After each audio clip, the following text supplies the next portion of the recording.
salaamaaleykum mbokk yi ñu ngi leen di nuyu di leen ziar di ñaan yàlla kàddu yi fekk leen ci jàmm di bépp nuyu bépp sénégalais ak sénégalaise bi nekk ci biir réew mi ak ñu nekk bitim réew di wax ni le Sénégal ne se fera que ce qu'en feront les Sénégalais eux-mêmes réew mi lañu am donc dañu war a participer ci construction dëkk bi liy jot nag dañu ni jot na nous sommes des Sénégalais am droit au chapitre ku nekk am sa domaine de compétence di wax ni réew mi di Sénégal nit dafa am lu tax ngay ànd ak moom muy politique publique bu mucc ayib bu dee nag politique bu naxas nga bàyyi ko fa moo tax ñu jàpp ni kii di président sortant muy le président Macky Sall duñ ci sori tey jox nañ ko plus de 44 000 milliards de nos francs CFA ci bi mu toogee ci nguur gi ba tey ñu wëlbatiku tey jii jàpp nañu nous sommes l'un des pays les plus endettés di fàttali rek askan wi ni leen Macky Sall bi muy jël nguur gi le 3 avril boru Sénégal mu ngi toll woon ci 2741 milliards jamono yële mu ngi toll woon ci 14000 milliards jamono yee jàll deful ñaar fukki fan dem na banque mondiale lebiwaat fa 1150 milliards dem FMI ñu lebalaat ko 82 milliards tey dama yaakaar ni joggati nañu lii nga xamante ni moom mooy endettement buñ jógee ci loolu taux de chômage bi nekkoon 10,2 bi muy jël nguur gi tey jii taux de chômage bi mu ngi toll 24%. Cela veut dire que ni weesu nañu sax tey jii ñenn ñi mën naa ne ñu ngi ci dépression buñ jógee ci loolu noté nañu nous sommes parmi les pays les plus pauvres les plus endettés les plus corrompus bu ñu demee ba sunu indice de la corruption di nekk ay 118 milliards de nos francs CFA jot na nag ñu xoolaat sunu bopp kon bu fekkee ni tey foofu la ñu taxaw def na infrastructure ñëpp a ngi koy wax mais à quel coût tey bu fekkee ni tout ce qui est pont et chaussée tali yi moyenne en moyenne ñu ngi ñu koy facturer presque 3 milliards 700 4 milliards par kilomètre de route autopont yi ngay gis donte am nañu société yu nekk ci biir réew mi yu ko war a mën a defar mais dañu dem jox ko une société française bu tudd Matière benn autopont bu nekk ay dizaines de milliards kon jàpp nañ ni def na mais à quel coût kon jàpp nañu ne réew moomu bu fekkee dañoo dem ba nga xam ni jàpp nañ ni mu ngi sëngéem ci wàllu économie jot na nag ñu xoolaat suñu bopp socialistes yi def nañ fi 60 ans 40 ans astafirullah tey mën nañu ni Abdoulaye Wade ak Macky Sall réunis comme libéraux def nañ fi plus de 23 ans teew réew mi sëngéem kon dafa laaj nag ñu jël sunu destin en main moo tax ñuy prôner tey une alternative générationnelle d'idées pas d'âge d'idées une génération décomplexée une génération de rupture li ñu tuddee ñun vers une première république sénégalaise donte day bu ñu neexoon ñu créer mouvement ou le parti politique mais gis nañu quelqu'un boo xamante ni jàpp nañu sur l'intelligence lay prôner l'excellence la cohérence la pertinence la cohérence jàppit nañu ni éloquence bi mu ngi fi ak prestance bi lépp mu teg ko ci kaw compétence frankulaayu nag ci kaw vertu kon bu fekkee ni nit boobu wër nañ ko ba gis à la trempe ni ma koy waxee le brillant père fondateur de l'afro-souverainisme le docteur Abdourahmane Diouf qui a une politique africaine à circonscription sénégalaise jàpp ni nous n'avons pas une république mais nous avons une république importée parce que tey jàpp nañu ni république bi ñu yor c'est une république certes mais qui ne nous ressemble pas qui ne nous rassemble pas donc aujourd'hui li ñu soxla mooy une première république à la sénégalaise une première république sénégalaise c'est une république qui nous ressemble et qui nous rassemble et qui sauvegarde les intérêts vitaux de cette nation sénégalaise dama faral di ko wax 65% des matières premières du monde proviennent de l'Afrique. tey jii kon bu ñu nee Afrique nekkul des pays industrialisés war nañoo xoolaat sunu taxawaay. kon bu ñu toogee rek ci wàllu secteur waxtaan bi tey ma koy fàcc ci ñaari pàcc wàllu secteur mine ak pétrole. secteur mine bi rek nga xool tey ITE seen rapport bi ñu mën a génne ñu ni 161 milliards de nos francs CFA moom la ñu am ci sunu mine yëpp ak sunu pétrole yëpp ak sunu gaz yëpp. dama yaakaar ne loolu gàcce la pour ñu toog sax di ñu ko wax. réew moo xam ne tey jàpp nañ ni am na or, am na marbre, am na phosphate d'alumine, am na phosphate de calcium, am na lii nga xamante ni moom mooy zircon, am na ilménite, am na leucoxène, am na rutile, am na tourbe, am na basalte, am na calcaire, am na argile, am na kaolin, am na barytine, am na dolomite, am na attapulgite, am na fer, am na pétrole, am na gaz, am na chrome, am na platine, am na manganèse, am na quartzite, am 750 millions de côtes. nga wëlbatiku tey même réew boobu tey am na lii nga xamante ni moom la ñuy wax lithium, lii nga xamante ni it moom la ñuy wax tey ji platine, lii nga xamante ni it tey ji moom mooy servi de matière première muy ciment muy calcaire. tey nous avons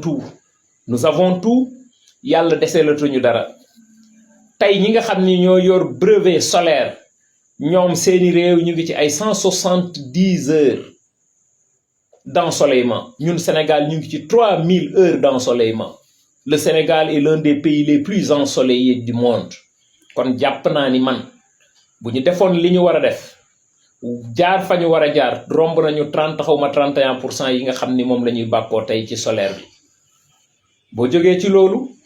tu as 29 blocs de pétrole de gaz. may fàttali nag na ci chapitre 3 article 23 dañu tout titulaire de permis d'exploration en cas de découverte d'hydrocarbures est tenu à le notifier au ministre en charge des hydrocarbures au plus tard 48 heures. kon bu fekkee ni loolu tey taxaw na ñu xam ni nous sommes un pays gazier, un pays pétrolier. c'est ce que nous a valu entrer dans le cercle des pays producteurs de gaz. donte tàmbale guñ ko exploiter en offshore maanaam ci géej gi jéeri yi am na ak ngajaga teewul dugg nañu sur le cercle restreint des pays producteurs de gaz. kon bu fekkee ni loolu am na jàpp nañu ni kon il est temps qu'on change ce modèle de contrat de partage de production d'hydrocarbures parce que maintenant c'est prouvé, c'est des réserves certifiées. Le Sénégal est devenu un pays pétrolier, un pays gazier. mais malheureusement, je dis bien malheureusement, Macky Sall président de la République génn nañu taxaw fi wax ni pétrole ak gaz bi dinañ ci am 500 milliards par at.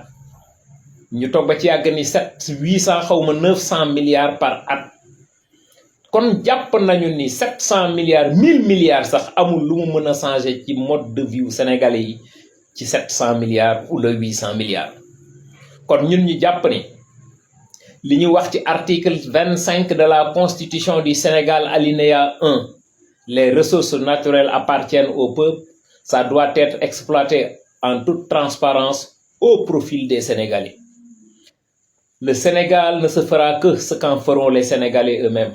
Nous ne devons pas être des étrangers à notre propre ressource. Cela veut dire que nous ne devons pas être des sous-traitants dans ce pays que nous aimons tant. kon jàpp nañu ni bu fekkee ni loolu am na ñu am un leader à la trempe de docteur Abdourahmane Diouf nga xam ni jàpp nañ ni werante tuñu ni xam-xam gi mu ngi fi dal gi mu ngi fi lépp mu ngi fi lépp li nga xam ni chef d'état da ko soxla tey jàpp nañ ni le docteur Abdourahmane Diouf làmboo na ko. kon c'est ci ay nit lañuy xool pour nat xool fi ñu war a mën a jële Sénégal fan lañ ko war a mën a yóbbu ak naka lañ ko fay yóbboo. avec toutes ces ressources que nous avons aujourd'hui, si nous parvenons à avoir des sociétés à capital national, jàpp nañu ni soxlawuñu xaalisu Banque mondiale, soxlawuñu xaalisu FMI pour pouvoir développer sunu secteur industrialisation. J'ai l'habitude de le dire, un programme basé sur la mendicité internationale forcément est voué à l'échec. Tey Banque mondiale da lay lebal xaalis wax la fi nga koy dugal, FMI waxi nopp. Ñu jàpp ni avec tous ces ressources que nous avons, et ça je fais un appel solennel, surtout à la diaspora sénégalaise. Abdourahmane Diouf mu ngi waxtaan di nas ak a nocc. Ñu jàpp ni honneur la ci man donte ñu dem ba délégué national en charge des ressources naturelles. Tout ce que nous avons comme potentiel aujourd'hui comme matière première, mu ngi toll ci plus de 35 ressources naturelles dans ce pays. Kon war nañu am des industries yoo xamante ni de produits finis ou semi-finis. Buñ ne bépp sénégalais ak sénégalaise d'ici et de la diaspora ku bëgg a investir ci or ñëwal, ku bëgg a investir ci cuivre ñëwal, ku bëgg a investir ci lithium ñëwal, ku bëgg a investir ci pétrole ñëwal, gaz ñëwal, fer ñëwal, napp gi ñëwal. Loolu yépp ñu wax yépp ñu leen di wax ni pour ñu ñëw. Je pense bien que ni kon suñu objectif war nañ ko mën a atteindre. Te ku ci investir ci secteur yi dinañ la defal exonération fiscale plus de 20 ans, 25 ans. Nous pensons que ni on pourra relever ce défi enfin pour qu'on puisse avoir un Sénégal industrialisé. Kon il suffit pas pour jàpp sunu avancement réew yi teg ko ci nasaraan si ñooñu koy développer, duñu ko développer. Jàpp nañu lépp lu ñu am comme matière première dootuñu ko jaay comme brut. Lu ñu mën a industrialiser dañu koy industrialiser comme des produits finis. Trouvez-vous juste li ko dagge Elinkine ba Saint-Louis 700 et quelques kilomètres potu sardine sax Sénégal mënuñu koo defar. De Saint-Louis à Bakel, tu as plus de 240 000 hectares ci suuf. Am nga jant, am nga suuf, am nga ndox, am nga ay ndaw yu jàng ba am seen ingénierat, am ndaw yu am kattan. Tey ji lu ñu mënta bay tey amul. Et tu perds 240 mètres cubes à la seconde. Ku weddi li may wax mën ngaa dem Saint-Louis ci embouchure bi. Loo ndox mi nga xam mooy jóge ci fleuve bi di daanu ci océan Atlantique bi ñu koy ñàkk. Loolu ci at bi mu ngi toll plus de 20 milliards de mètres cubes d'eau. Kon ana canal du Cayor, ana canal du Baol, ana vallée fossile. Kon jàpp nañ ni nous avons échoué ci politique bi nga xamante ni moom la ñuy wax politique de l'agriculture. Li ñu soxla mooy un Sénégal endogène et non exogène. Des politiques structurelles et non conjoncturelles. Et sur ce, je lance un appel aux Sénégalais et aux Sénégalaises. Abdourahmane Diouf, docteur en droit international, koo xame xam-xamam kenn weranteetu ko sur le plan international, jàpp nañu ni capable na pour jële Sénégal fi mu nekk, fi mu ko war a yóbbu ak naka la ko fay yóbboo, sans pour autant basé wu ci nasaraan si nga xamante ni dañu ni les pays n'ont pas d'amis, ils n'ont que des intérêts. Li may wax nag damay continuer di ko wax ci conclusion. Pétrole bii nga xam moom la ñuy wax ni ñu ngi koy génne ak gaz bi ñuy génne buñ ci def sunu àdduna yépp wekku ko ci, ndax Macky Sall président de la République ak gouvernement xamal nañu ni liñ ci am weesuwul 900 milliards at bu nekk. 900 milliards nag at bu nekk amul nu mu mën a changer ci ni Sénégalais yi di dunde tant que revoir retoñi sunu contrat yi. Contrat nag dafa am des clauses de révision. Mën na nekk des clauses commerciales, administratives, judiciaires, ainsi de suite, ainsi de suite. Du moment où cahier de charge bi yoroo ko mënoo cee xam, ñu ni la tey jàpp nañ ni bépp compagnie pétrolière bu nekk ci réew mi dafa am ay charte yu ko yelloo ak ñi nga xamante ni ñoom ñoo fi nekk. Loolu dinañ ci ñëwaat ci sama live bi nga xamante ni dama koy def ginnaaw suba. Désormais maintenant, pour apporter ma pierre à cet édifice qui est le Sénégal, chaque 3 jours dinañu def live pour wan Sénégalais yi fan lañu toll, fan lañ ko bëgg a yóbbu Sénégal, nan lañ ko fay yóbboo, enfin